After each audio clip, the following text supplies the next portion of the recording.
Eilinė diena, eilinė diena tarp tų pačių sienų.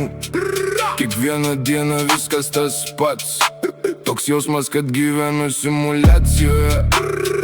Noriu daug padaryti, bet vis eidžiu.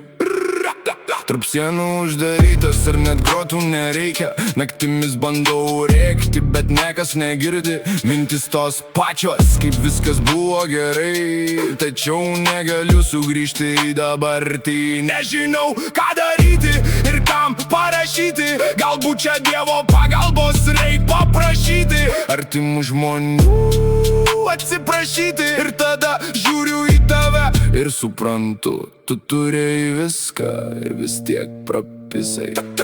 Tu jau pamiršai, ką vakar sakei. Visiems uždyką statai, atrodė lyg miestą valdai. Visur čia tavo draugai, kilai tu aukštai ir pamiršai.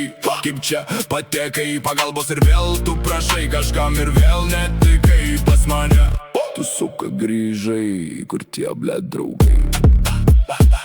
Tu vienas likai, tu prapisai. Galiausiai už viską tai tu atsakai. Ir ką tu suka iš vis čia darai. Gal niucha vapšė prapisai. Drąsus per naktį tapai. Kilęs pakilęs žemai tu nukritęs. Ir vedas tavo seniai jau pakytas. Girdžiu kažkas ten jau klykia. Tai suka čia viskas patinka. Tos timpės ir lūpos eitinga. Nupirksiu jai spintą. Galės už ją man apžioti. Ilgai ant manęs važiuoti. Juk jai patinka čia juoti. O tu gi žiūrėjai, kaip viskas tik teka.